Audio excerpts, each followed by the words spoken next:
9's door, once sealed shut, now stood ajar. A cold draft seeped from the darkness within, carrying a stench like rotting wood and iron.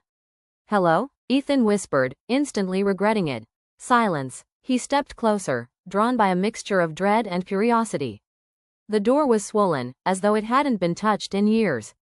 The number, 9, dangled by a single nail, swinging faintly.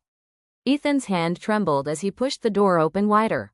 The room was wrong. The wallpaper peeled in sheets, black mold spreading across every surface. But worse was the bed. The mattress had been slashed open, stuffing spilling out like entrails. The sheets were stained dark, the smell overpowering. And then he heard it, breathing. Not his own. Low, ragged, wet. Coming from the corner where the shadows were thickest. Ethan stumbled back. "Who's there?" The shape shifted. Something long and pale unfurled itself from the dark, joints bending the wrong way. Its face, or what passed for one, was a blur of gray flesh and empty sockets. It crawled toward him, its movements jerky, as though it hadn't used its limbs in years.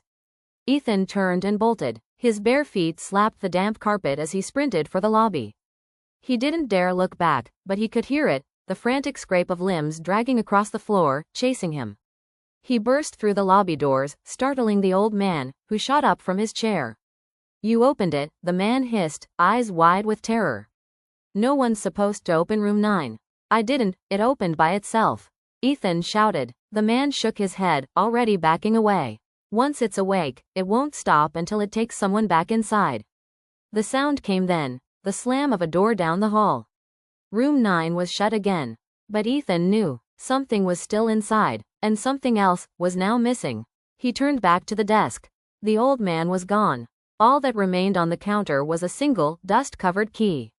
Room 9.